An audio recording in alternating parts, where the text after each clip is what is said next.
Wow! Yay!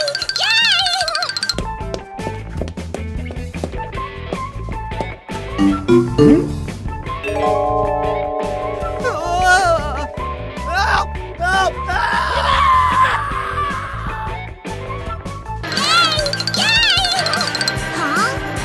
Daddy! Huh? Daddy!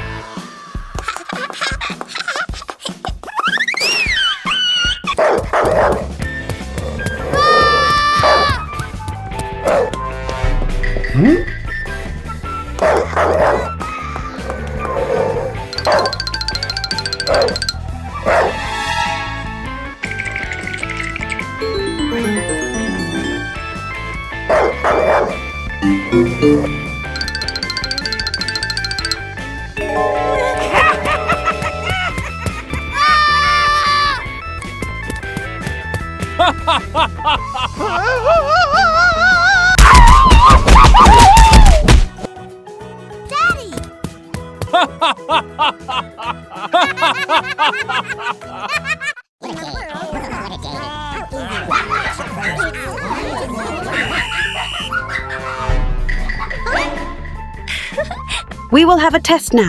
Oh my God! Oh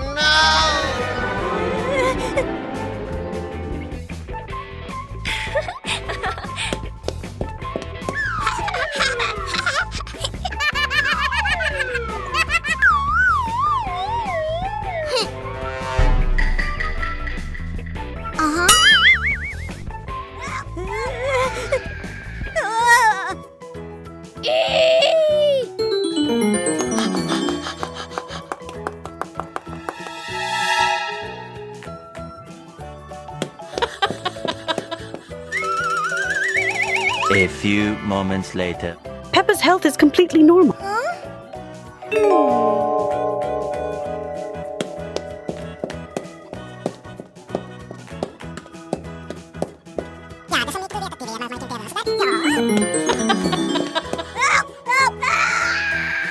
I don't have a stomachache. I lied to avoid having to take the test because I hadn't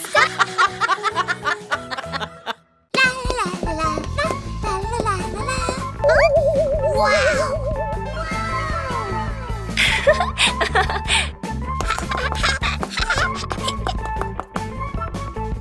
Sell me 2 hot dogs!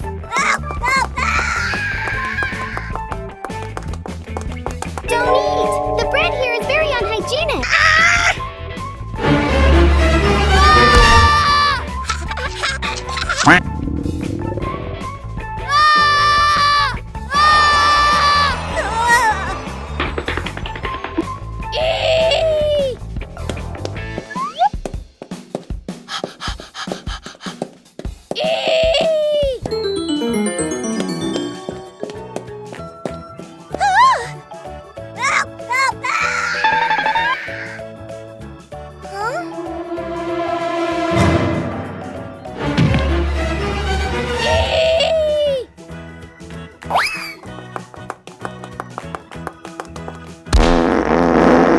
A few moments later.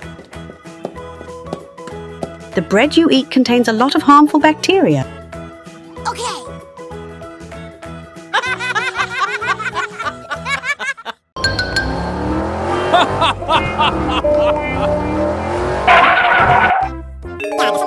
Yes!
That afternoon, Peppa Pig's family decided to take a walk through the forest near their house.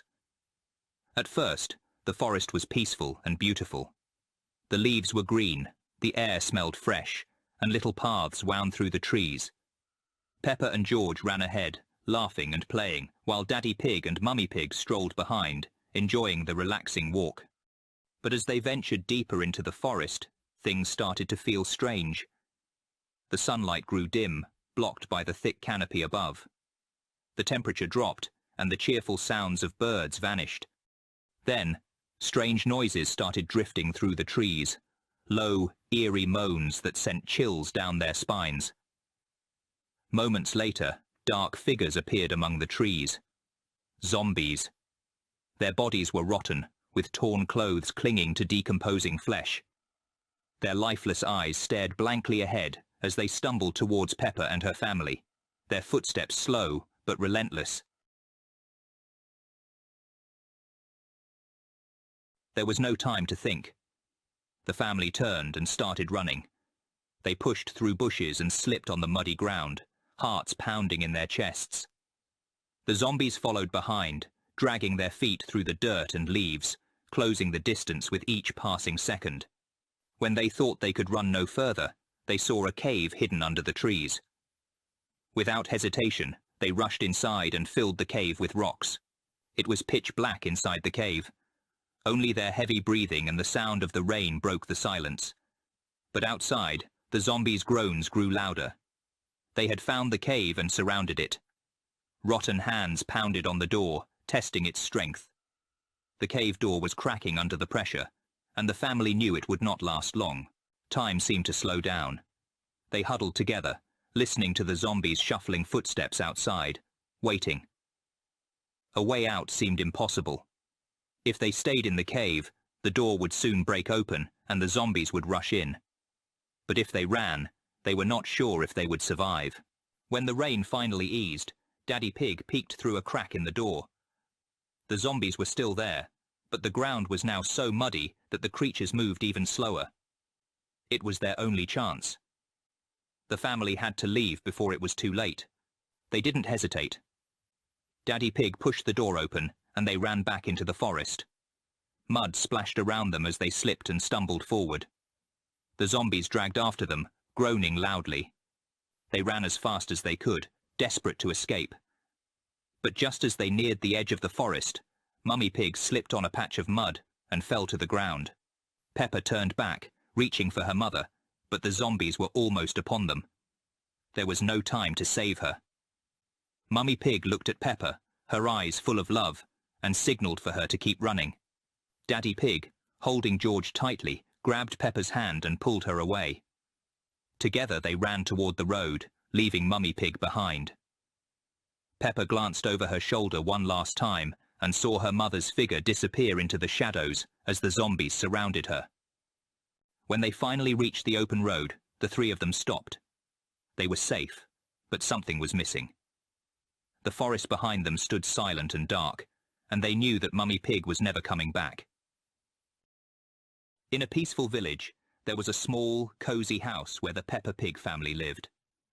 Everything seemed perfectly normal, until one day, Peppa's parents began to notice strange things.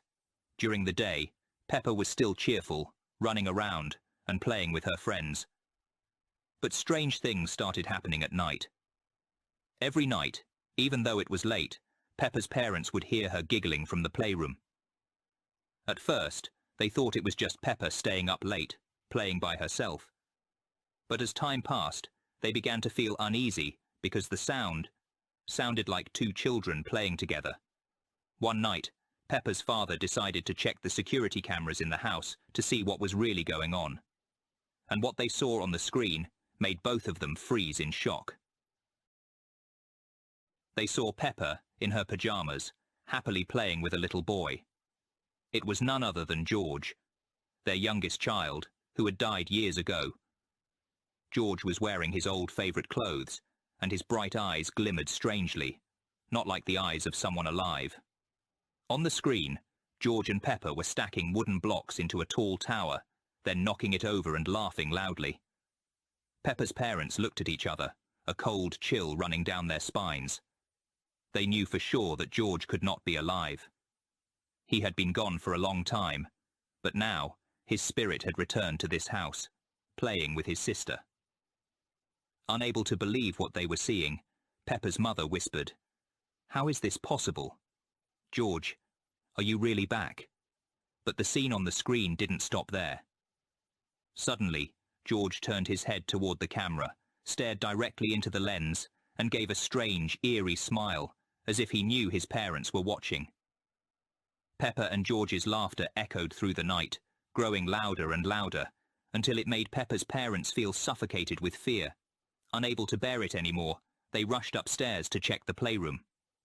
When they opened the door, they only saw Peppa sitting alone in the middle of the room, still giggling, her eyes sparkling with joy.